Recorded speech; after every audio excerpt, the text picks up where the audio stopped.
투자를 받는 과정에서 반드시 알아야 되는 용어나 핵심 포인트, 그리고 여러분들이 주의해야 되는 것들 싹 다 모아왔습니다.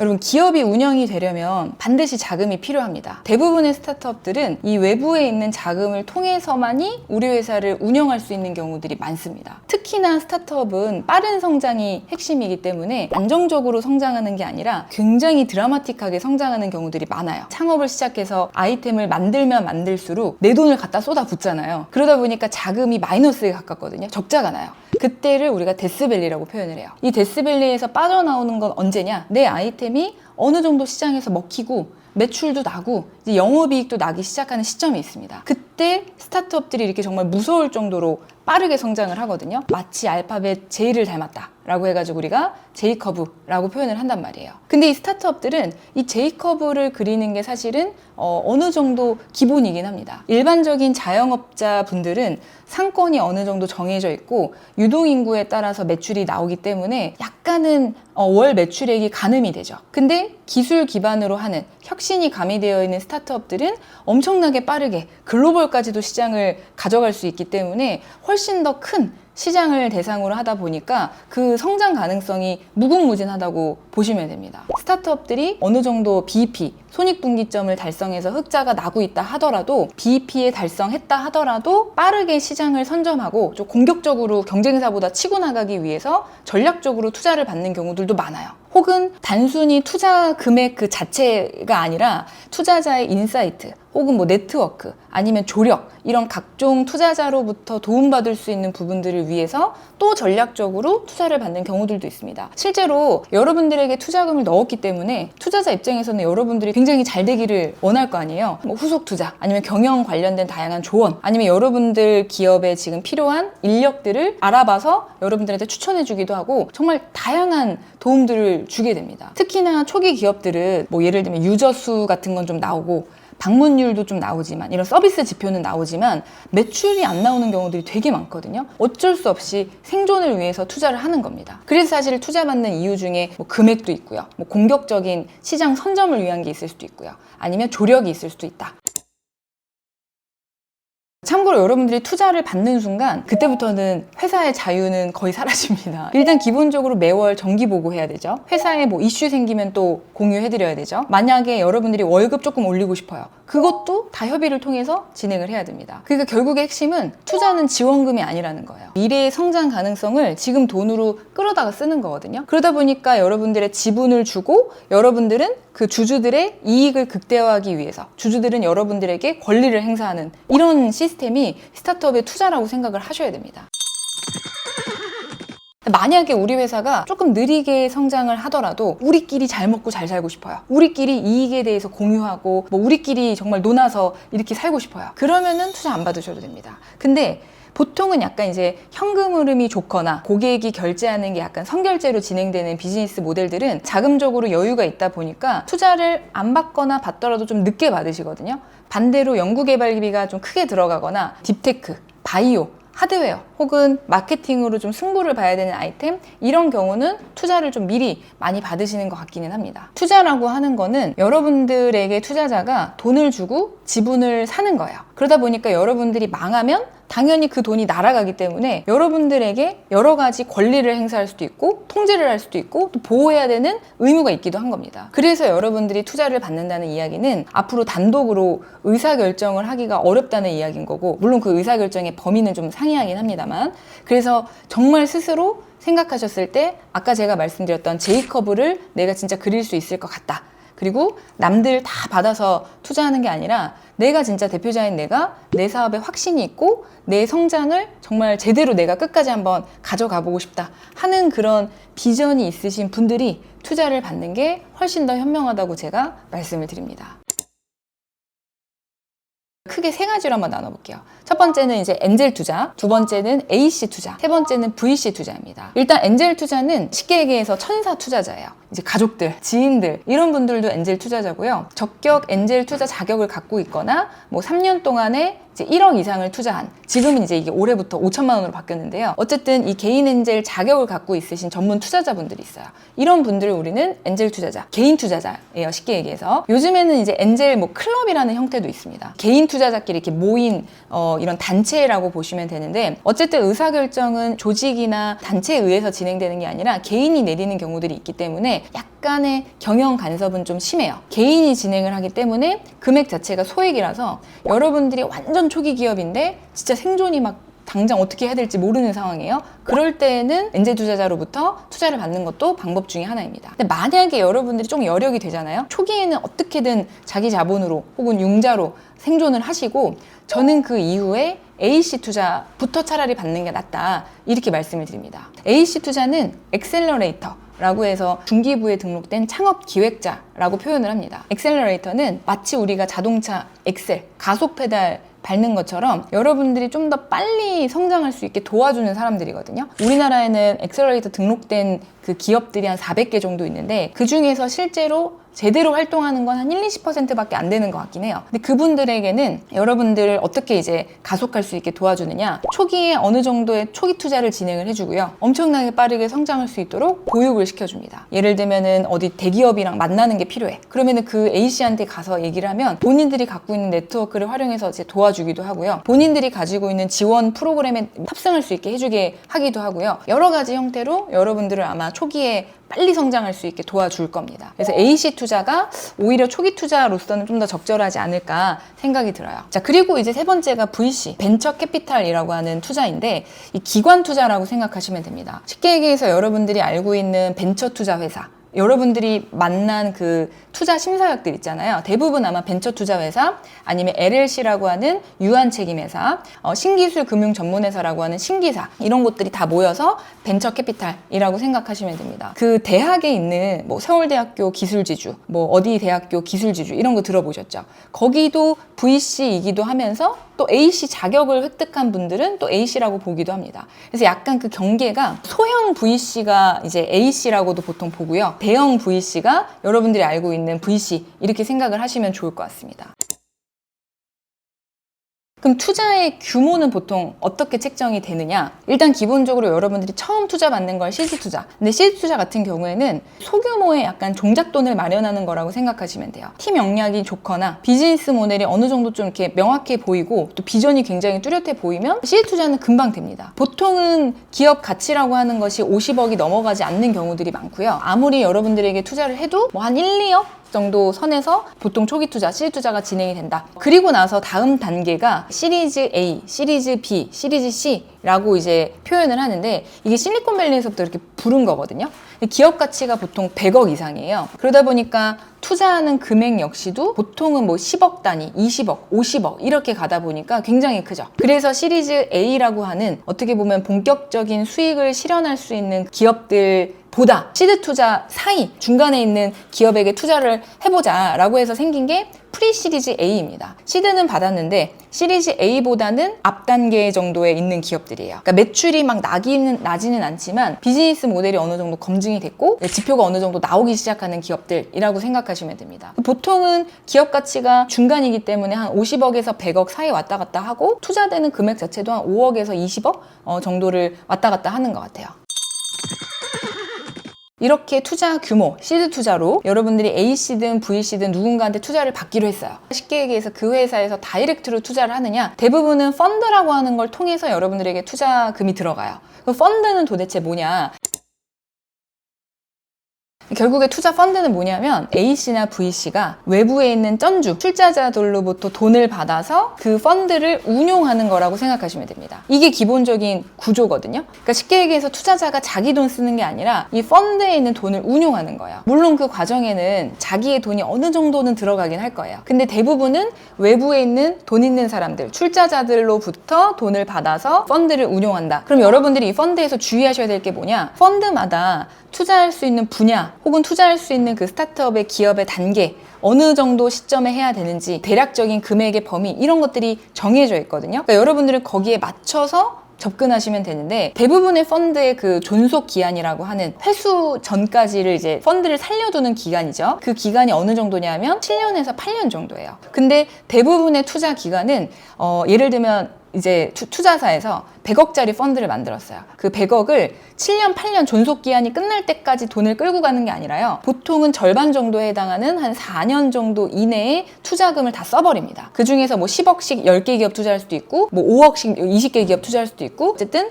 그 절반 정도 되는 기한 안에 다 끝내버려요. 나머지는 투자한 기업들에 대해서 사후 관리를 해야죠. 이 기업들이 잘 사업하고 있는지, 경영에 문제 없는지, 이런 것들을 관리하는 게 이제 그 영역이라고 보시면 됩니다. 그리고 이때 이 투자자는 그 기한이 이제 지나고 나면 투자금을 회수를 해야 돼요. 회수를 해서 수익이 난 것만큼 청산을 하는 거죠. 이제 운용사에서도 어느 정도 가져가고 수익이 잘 나갔으면 나머지 초과한 수익분에 대해서는 출자자들에게 나눠주는 겁니다. 이게 기본적으로 펀드가 진행되는 방식이에요. 대부분의 운용사들은 이 펀드 하나에 있어서 내부적인 기준 수익률을 잡아요. 그래서 투자자들 중에 기업을 투자하는 과정에서 이 내부 수익률에 대한 조건과 이 출자자에게 어느 정도 수익을 공유하는 것까지 다 고려했을 때, 그리고 중간중간에 사후 관리하면서 여러분들에게 연락해서 잘 진행되고 있냐, 문제 없냐, 내가 케어해줄 수 있는 거 케어해주고, 이런 모든 부대 비용까지 다 포함해서 최소 100%, 아니면 많으면 300%, 이 정도까지 고려해가지고 투자하는 경우들이 훨씬 많다고 보시면 돼요. 그러니까 이제 여러분들은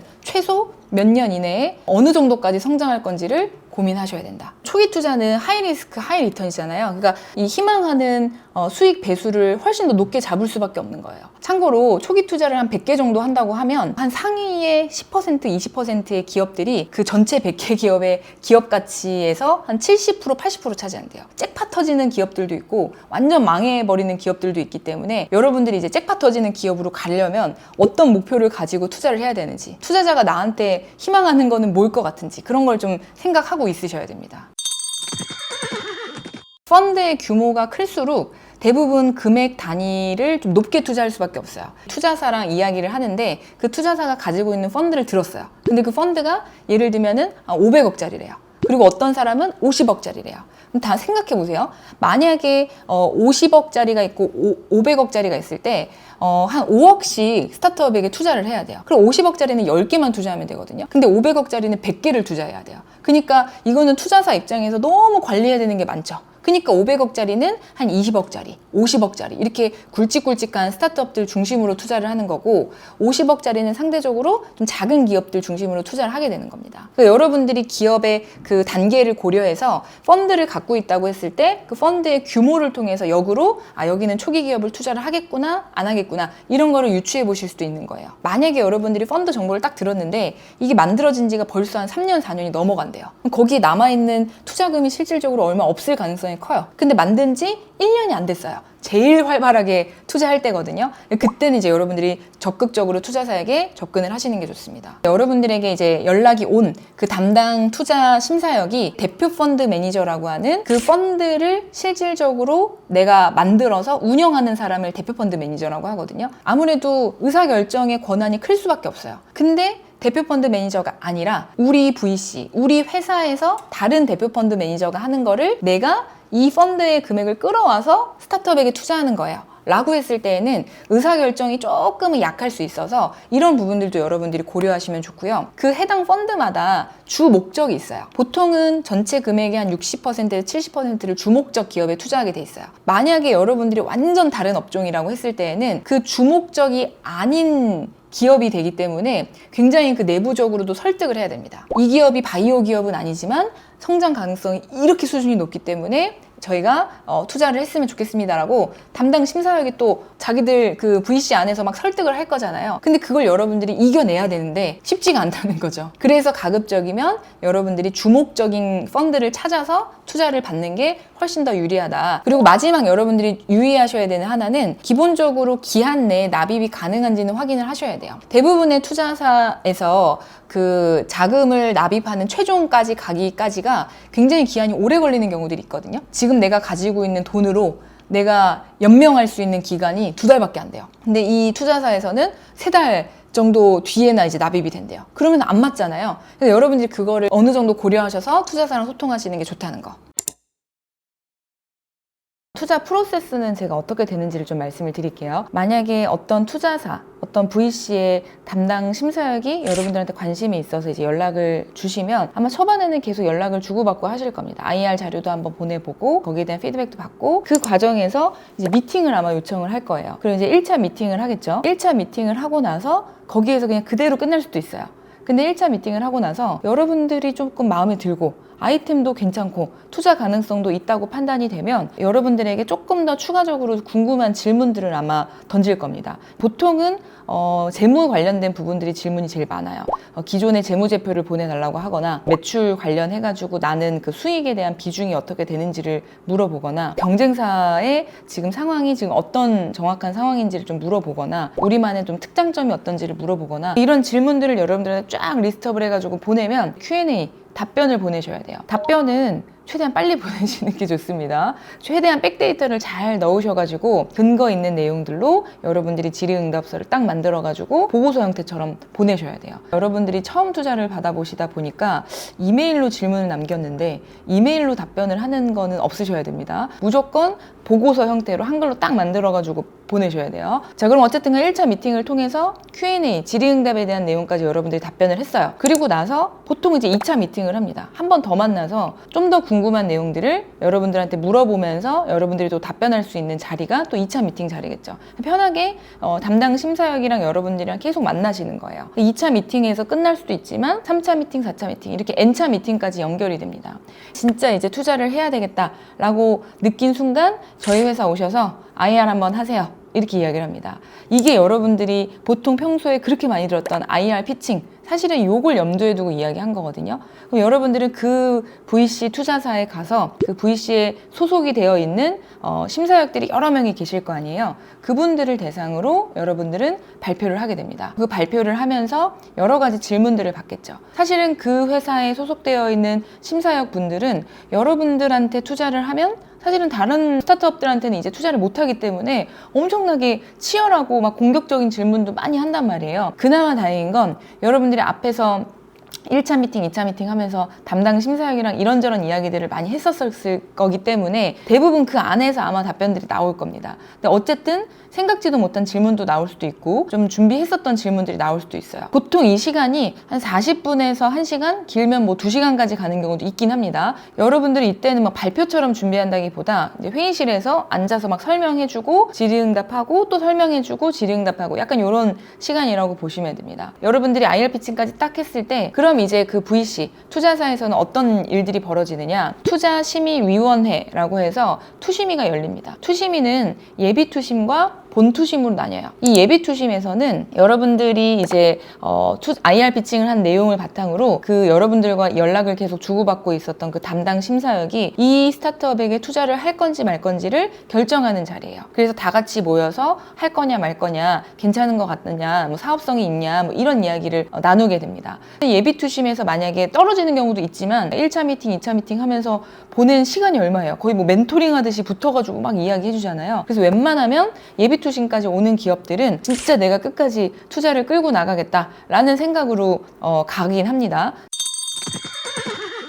예비투심을 여러분들이 통과를 하고 나면 기본적으로 이제 실사를 진행을 해요. 실사의 형태는 여러분들이 지금 투자할 만한 상황인지를 되게 복합적으로 보는 거예요. 그리고 여러분들이 지금 현재 뭐 등기부등본도 당연히 받아야 되고요. IP, 특허 관련된 내용도 받아야 되고요. 대표자가 소송이 걸려 있는지, 회사가 뭔가 문제는 없는지 여러 가지 그런 정보들을 다 받는 그 시간들이 있습니다. 그 실사를 거치게 되는데 기본적으로 시리즈 A, B 정도의 수준의 기업들을 투자하게 되면 워낙 거액이 들어가니까 잘 투자해야 되잖아요. 그래서 보통 회계법인에 맡기거든요. 근데 초기 투자 뭐 몇천만 원, 1억 정도 진행하는데 그렇게 할 수 없죠. 그때는 담당 심사역이 직접 실사를 하는 경우들이 많습니다. 이 실사한 내용들을 바탕으로 이상이 없어요. 그럼 이제 본투심이라고 하는 걸 거칩니다. 최종적으로 이제 여러분들에게 투자를 할 건지를 결정을 해요. 그게 끝나고 나면 계약서를 체결하고 그 다음에 여러분들에게 투자금이 납입이 되는 겁니다. 굉장히 이 시간이 초기 기업들 같은 경우에는 뭐 4주, 6주까지도 이제 걸리시는 경우들도 있고요. 검토할 게 되게 많은 그런 기업들이라면 뭐 그 이상 걸리는 경우들도 훨씬 많습니다. 그래서 여러분들이 이 투자에 대한 전반적인 프로세스를 이해하고 처음부터 IR을 준비하면 좋을 것 같고요. 보통은 이 1차 미팅을 진행을 하잖아요. 투자사 입장에서는 한 100개 정도 미팅을 하면 마지막까지 가는 게 뭐 10개도 거의 안 된다고 보시면 됩니다. 여러분들이 그 안에 위로 올라가려면 되게 사소한 것들까지도 잘 신경을 써주시는 게 필요할 것 같습니다. 이렇게 미팅을 다 거치고 나서 여러분들이 최종적으로 마지막에 투자를 할 거잖아요. 그 계약서를 쓰기 전에 텀쉿이라고 하는 나 이런 식으로 너한테 투자하고 싶어 라고 하는 간단한 내용을 정리해가지고 여러분들한테 보내줄 겁니다. 그럼 여러분들에게 투자할 금액은 어느 정도고 주식의 형태, 주식의 종류는 이런 거고 어느 시점에 투자를 하려고 하고 관련된 내용들을 쫙 적는 그 텀쉿이 있을 거예요. 일단은 주식의 종류가 뭐뭐가 있는지 여러분들이 아셔야 되거든요. 너무 많은데 아마 초기인 여러분들이 아셔야 되는 일반적인 형태시라면 RCPS 요거 하나만 아셔도 됩니다. RCPS는 상환, 전환, 우선주예요. 스타트업들이 투자를 받으면 제일 많이 하는 형태라고 보시면 됩니다. 쉽게 얘기해서 우선주라고 하는 것과 보통주라고 하는 거 들어는 보셨을 거예요. 회사가 뭔가 문제가 생겼을 때 투자사 입장에서 우선적으로 배당을 받을 권리가 우선주예요. 보통주는 우선주보다 늦게 받는 거겠죠. 그러다 보니까 우선주가 약간 더 투자사한테는 유리해요. 그러니까 상법상 뭔가 이익 배당이 있거나 자녀 재산을 배분하는 과정에서는 훨씬 더 먼저 받게 된다라는 게 이제 우선주인데 투자사에서는 보통주로 투자하는 경우는 그래서 거의 없습니다. 다만 보통주가 그러면 아예 안 좋은 거냐라고 생각하실 수 있는데 보통주는 대신에 의결권에 제한이 없죠. 제한이 없다기보다는 훨씬 더 우위에 있죠. 우선주는 의결권 같은 거에는 제한이 있습니다. 일반적으로는 회사가 어려운 상황일 때 내가 조금이라도 우선 받고 싶어 하는 게 우선주고요. 내가 회사가 잘 되는 시기에는 나중에 받더라도 많이 받는 게 중요하잖아요. 그거는 또 보통주예요. 그래서 우선주로 우선은 하지만 전환 우선주는 뭐냐면 이걸 보통주로 전환할 수 있는 권리가 전환 우선주인 거예요. 그래서 투자사가 원하는 그 조건이나 뭐 시기 같은 것들에 따라서 보통주로 바꿀 수 있는 권리가 전환 우선주. 그러니까 회사가 잘 되면 나는 전환하겠다 이 뜻인 거죠. 아니면은 우선주로 받겠다. 완전 투자자한테 유리한 거예요. 그리고 여기 하나가 더 붙는 게 상환입니다. 상환은 뭐냐면 만약에 이 회사가 정말 쭉쭉쭉쭉 잘 성장해서 IPO까지 가고 M&A를 하거나 뭐 이런 형태가 엑싯이 돼요. 그러면은 투자사 입장에서 완전 땡큐죠. 이 회사 팔거나 상장시키면은 내가 투자한 지분만큼 훨씬 더 많이 회수할 수 있으니까. 근데 이 회사가 예를 들면 폐업을 해요. 폐업을 하게 되면은 사실은 투자사 입장에서는 안타깝지만 그냥 손실 처리를 해야 됩니다. 문제가 뭐냐면 이제 제가 이런 말씀 드려서 죄송하지만 좀비 기업이에요. 좀비 기업은 투자자들의 이제 말에 의하면 계속 회사가 망하진 않아요. 그렇다고 막 대박은 아니야. 이런 진짜 애매한 경우가 있어요. 이런 상황일 때는 기본적으로 투자사가 이제 본인의 그 펀드의 존속 기한이 딱 지나는 시점, 여러분들과 계약이 이제 만료되는 그 시점이 딱 지나면 여러분들한테 상환을 해달라고 할 수 있습니다. 그리고 여러분들이 회사가 망하지 않는 한 그 투자금은 뱉어내셔야 돼요.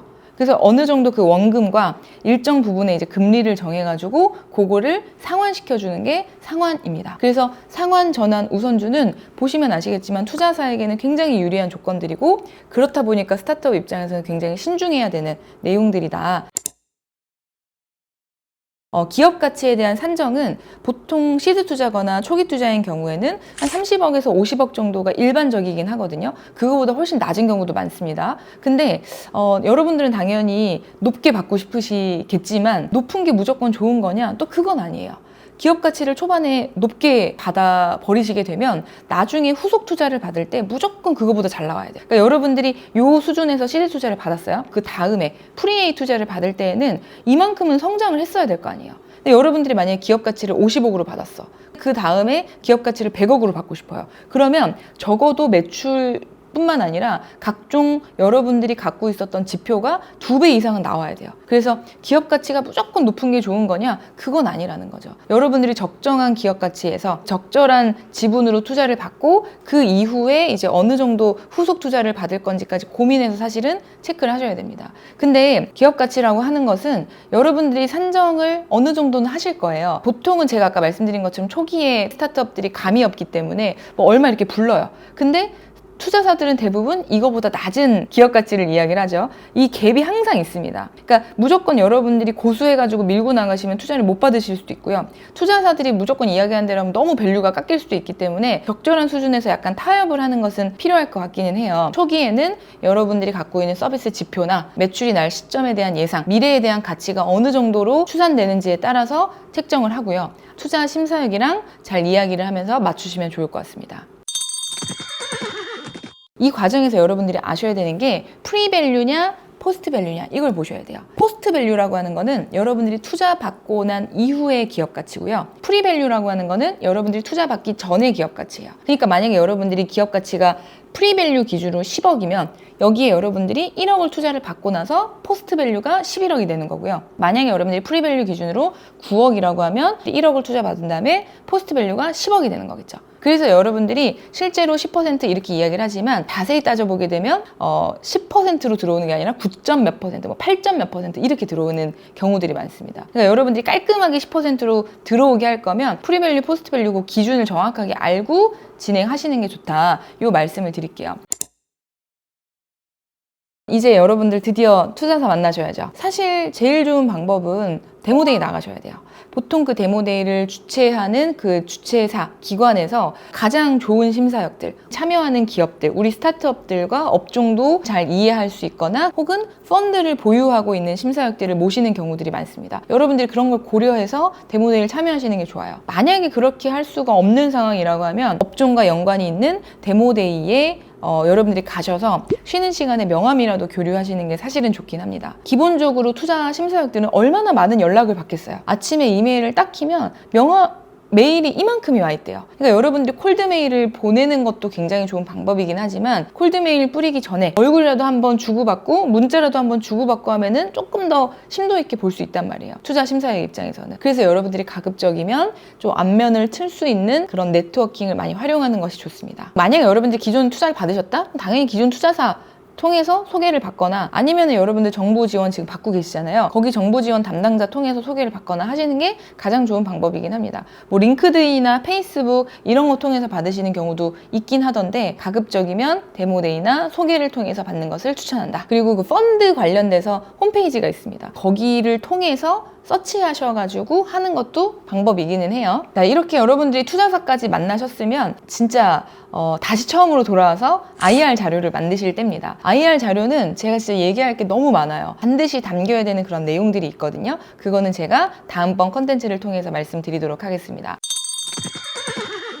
여러분들이 투자 관련해서 각종 알아야 되는 정말 기초적인 정보들을 제가 갖고 왔는데 아마 이 영상 보시면 기본적인 지식은 충분히 이해되시지 않았을까 하는 생각이 좀 들고요. 다음번에는 더 좋은 컨텐츠로 돌아오도록 하겠습니다. 안녕!